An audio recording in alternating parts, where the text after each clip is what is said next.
અથાણા એટલે દાદી નાનીની ટ્રેડિશનલ રેસિપી.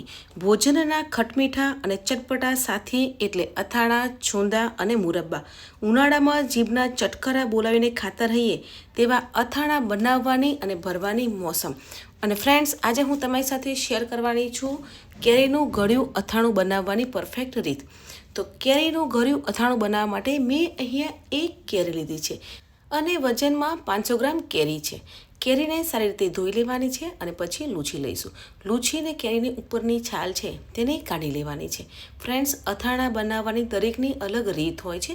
અહીંયા અથાણા બનાવતી વખતે કેરીની છાલ છે તે હું કાઢી લેવાની છું, પણ જો તમારે કેરીની છાલ છે તે ના કાઢવી હોય તો તમે તેને ડાયરેક્ટ ટુકડા પણ કરી શકો છો. અહીંયા કેરીના મીડિયમ ટુકડા કરવાના છે. તેમાં પણ તમારે જો એકદમ નાના ટુકડા કરીને અથાણું બનાવવું હોય તો પણ તમે બનાવી શકો છો, પણ અહીંયા બહુ નાના પણ નહીં અને બહુ મોટા નહીં, એવા મીડિયમ ટુકડામાં હું કટ કરી લઈશ. એટલે અહીંયા મેં 500 ગ્રામ કેરી લીધી છે, તેને આ રીતે કટ કરી અને મીડિયમ ટુકડા કરી લઈશ. ફ્રેન્ડ્સ, અથાણા છે તે દરેક પ્રાંતમાં અલગ રીતે બનતા હોય છે, અલગ તેલમાં પણ બનતા હોય છે અને દરેકની અલગ રીત હોય છે. અથાણા બનાવવાની સામગ્રી છે તે એક જ હોય છે, પણ તેની રીત છે તે બધાની અલગ હોય છે. પણ આજે હું તમારી સાથે શેર કરવાની છું મારી દાદી અને નાનીની ટ્રેડિશનલ રીત છે તે હું શેર કરવાની છું. તો કેરીના ટુકડા છે તે કરી લીધા છે. 1 ચમચી હળદર અને અડધી ચમચી મીઠું ઉમેરી અને સારી રીતે મિક્સ કરવાનું છે. હળદર અને મીઠું ઉમેરવાથી કેરી છે તે સોફ્ટ થાય છે અને 12 માસ સુધી અથાણું છે તે બગડતું નથી. હવે હળદર અને મીઠું ઉમેરીને આ રીતે સ્પ્રેડ કરવાનું છે, એટલે રીતે ઉપર નીચે બાઉલને કરવાનો છે, જેથી હળદર અને મીઠું છે તે બધા ટુકડામાં આવી જાય. હવે હળદર મીઠાવાળા ટુકડા છે તેને થાળી ઢાંકી અને ગરમ જગ્યાએ મૂકી રાખવાનું છે. અને તમારે બાઉલમાં આ રીતે ના રાખવું હોય તો કાચની બરણીમાં પણ તમે મૂકી અને ગરમ જગ્યાએ મૂકી રાખી શકો છો. હવે હળદર અને મીઠાના ટુકડા છે તેને 1 દિવસ માટે આ રીતે રાખવાના છે, જેથી કેરી છે તે એકદમ સોફ્ટ થઈ જશે. મેં ટુકડા છે તે 1 દિવસ રાખ્યા હતા અને તમે જોઈ શકો છો કે હળદર ઉમેરી હતી તેથી તેનું પાણી છે તે અલગ થઈ ગયું છે. હવે આ પાણીને આપણે ફેંકી નથી દેવાનું. આ જ પાણીમાંથી આપણે એક નવી રેસીપી હું તમારી સાથે શેર કરીશ. અને કેરીના ટુકડા છે તેને એક ક્લીન કોટનના કપડા ઉપર સૂકવવાના છે અને તેની સૂકવણી છે તે 2 થી 3 કલાક માટે રહેવા દેવાની છે. ફ્રેન્ડ્સ, અહીંયા અથાણા બનાવવા માટે મેં 500 ગ્રામ કેરી લીધી હતી, એટલે 2 કલાક માટે જ હું સૂકવીશ. વધારે કેરીનું અથાણું બનાવો છો તો તેને વધારે વાર સૂકવવાનું છે. એટલે કેરીના ટુકડાને એટલી વાર સૂકવવાના છે કે જેનું પાણી છે તે સરસ એવું સુકાઈ જાય અને ડ્રાય થઈ જાય. અહીંયા કેરીના ટુકડાને 2 કલાક માટે સૂકવીશ, કેમ કે મેં 500 ગ્રામ કેરી લીધી છે અને થોડો તડકો પણ આવે છે, એટલે 2 કલાકમાં કેરી છે તે સરસ એવી ડ્રાય થઈ જશે. ફ્રેન્ડ્સ, આજે આપણે જે અથાણું બનાવીએ છીએ તે હોમમેડ અથાણું બનાવવાના છીએ, જેમાં કોઈ પણ જાતનો બહારનો મસાલો છે તે નથી એડ કરવાના.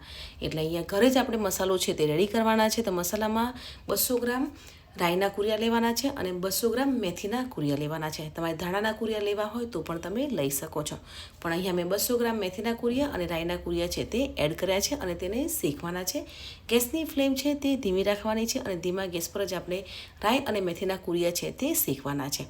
તમારે આ રીતે પહેલાં ના શેકવા હોય તો પછી તેલમાં પણ એડ કરી અને શેકી શકો છો.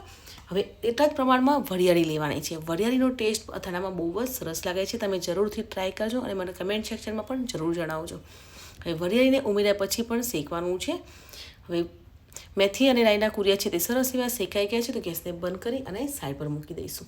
અહીંયા મેં 500 ગ્રામ કેરી લીધી છે, તેના પ્રમાણમાં મેં 300 ગ્રામ તેલ લીધું છે અને તેલને સરસ એવું ગરમ થવા દેવાનું છે.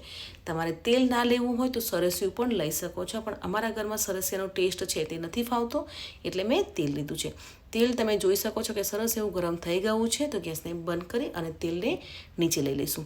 હવે તેલ ગરમ છે ત્યારે આપણે મસાલા એડ નથી કરવાના, તે વાતનું તમારે ખાસ ધ્યાન રાખવાનું છે. તેલ થોડુંક એવું ઠંડુ થઈ જાય પછી જ આપણે મસાલા કરવાના છે.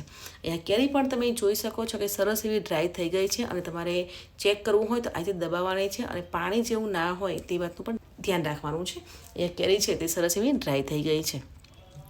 તેલ છે તે પણ થોડુંક ઠંડુ થઈ ગયું છે. તો તેલમાં ખડા મસાલા ઉમેરવાના છે. ખડા મસાલામાં 4 થી 5 મરી, 4 થી 5 લવિંગ અને તજના ટુકડા ઉમેરવાના છે. પછી શેકેલા રાઈના કુરિયા, મેથીના કુરિયા ઉમેરી અને સારી રીતે મિક્સ કરવાનું છે. આ રીતે હલાવી દેવાનું છે અને 20 મિનિટ માટે ઢાંકણ ઢાંકી અને મૂકી દેવાનું છે. અહીંયા તમારે હિંગ એડ કરવી હોય તો પણ તમે એડ કરી શકો છો. 20 મિનિટ થઈ ગઈ છે, તો હવે 2 ચમચી લાલ મરચું ઉમેરવાનું છે અને 1 ચમચી કાશ્મીરી મરચું ઉમેરવાનું છે. કાશ્મીરી મરચું ઉમેરવાથી કલર છે તે બહુ સરસ આવે છે. કાશ્મીરી મરચું ઉમેરીને સારી રીતે મિક્સ કરવાનું છે. તમે જોઈ શકો છો કે જે માર્કેટમાં મસાલો મળતો હોય છે તેવો જ કલર છે તે રેડી થઈ ગયો છે. ફ્રેન્ડ્સ, માર્કેટમાં જે રેડીમેડ મસાલો આવતો હોય છે તે એક જ ટેસ્ટ હોય છે, પણ આપણે જે ઘરે અથાણું બનાવીએ છીએ તે આપણા ઘરમાં જે ટેસ્ટ ભાવતું હોય છે તેવું અથાણું છે તે રેડી કરી શકીએ છીએ. પણ જો તમને આ રીતે ના ફાવતું હોય તો માર્કેટમાં રેડીમેડ મસાલો મળતો હોય છે તે પણ તમે ડાયરેક્ટ કેળના ટુકડામાં એડ કરી અને અથાણું છે તે બનાવી શકો છો. પણ આપણે ઘરે જ મસાલો રેડી કર્યો છે અને તમે જોઈ શકો છો કે મસાલાનો કલર છે તે બહુ સરસ આવ્યો છે. તો હવે કેળના ટુકડા છે તે ઉમેરી લેવાના છે અને સારી રીતે મિક્સ કરી લઈશું. આજે આપણે બનાવીએ છીએ કેરીનું ગળ્યું અથાણું, અને અહીંયા જે મેં રેડી કર્યું છે તેમાં ગોળ છે તે મેં એડ નથી કર્યો. જો તમારે ખાટું અથાણું બનાવવું હોય તો તમારું અથાણું છે તે બનીને તૈયાર થઈ ગયું છે. પણ અહીંયા ગળ્યું અથાણું બનાવું છું એટલે વજનમાં 400 ગ્રામ ગોળ લીધો છે અને ગોળ છે તે મેં દેશી લીધો છે. આપણે 12 માસ સાચવી શકાય તેવું અથાણું બનાવીએ છીએ એટલે ગોળ છે તે દેશી લેવાનો છે.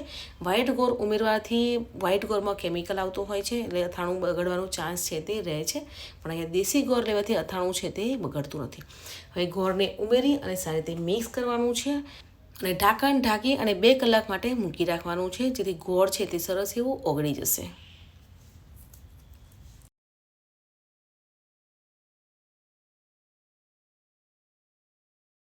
2 કલાક થઈ ગયા છે. તમે જોઈ શકો છો કે પરફેક્ટ એવું અથાણું છે તે બનીને તૈયાર થઈ ગયું છે. તેનો કલર પણ સરસ આવ્યો છે. એટલે આપણી દાદી અને નાની જે રીતે અથાણા બનાવતા હતા તેવું જ અથાણું છે તે બનીને તૈયાર થઈ ગયું છે. તો કેરીનું ગળ્યું અથાણું બનીને તૈયાર થઈ ગયું છે. પણ હવે અથાણાને સ્ટોર કરવા માટે પણ નાની વાતનું ધ્યાન રાખવાનું છે કે અથાણાને જે પણ જારમાં આપણે ભરીએ છીએ તે સારી રીતે ધોઈ લેવાની છે અને ક્લીન કપડાથી લૂછી અને 1 કલાક માટે તડકામાં મૂકી રાખવાની છે. કાચની જારમાં તમારે અથાણું ના ભરવું હોય તો સિરામિકની જાર આવે છે તેમાં પણ તમે સ્ટોર કરી શકો છો. અને ગરમ અને ઓછો પ્રકાશ આવતો હોય ત્યાં આપણે અથાણાની જારને મૂકી દેવાની છે, જેથી અથાણું છે તે બગડતું નથી અને 12 માસ અથાણું છે તે સારું રહે છે. ભેજવાળી જગ્યા હોય ત્યાં તમારે જારને નથી મોકલવાનું. જો તમારે ભેજ આવતો હશે અને તમે અથાણાની જાર ત્યાં મૂકશો તો અથાણું છે તે બગાડવાનો ચાન્સ રહે છે. તમારે આ વાતનું ધ્યાન રાખવાનું છે. તો અહીંયા કાચની જારમાં કેરીનું અથાણું છે તે ભરી દઈશું અને ઢાંકણને ટાઈટ ઢાંકી લઈશું. ફ્રેન્ડ્સ, અથાણું બનાવવું ને તે પણ એક કલા છે, અને આજે મેં કેરીનું ગળ્યું અથાણું બનાવ્યું છે તે મારી દાદી અને નાનીની ટ્રેડિશનલ રેસિપી છે તે મેં તમારી સાથે શેર કરી છે. અથાણા બનાવવા માટેનું માપ છે, તેની રીત છે તે પરફેક્ટ હશે તો અથાણું છે તે પરફેક્ટ બનીને તૈયાર થાય છે. અહીંયા અથાણામાં આપણે કોઈ પણ બહારનો મસાલો છે તે એડ નથી કર્યો, છતાં પણ અથાણું છે તે પરફેક્ટ બનીને તૈયાર થઈ ગયું છે. તો આજની કેરીનું ગળ્યું અથાણાની રેસિપી તમને કેવી લાગી કમેન્ટ સેક્શનમાં જરૂર જણાવજો. મળીએ છીએ નવી આસાન રેસીપી સાથે. ત્યાં સુધી બાય બાય, ટેક કેર, જય શ્રી કૃષ્ણ.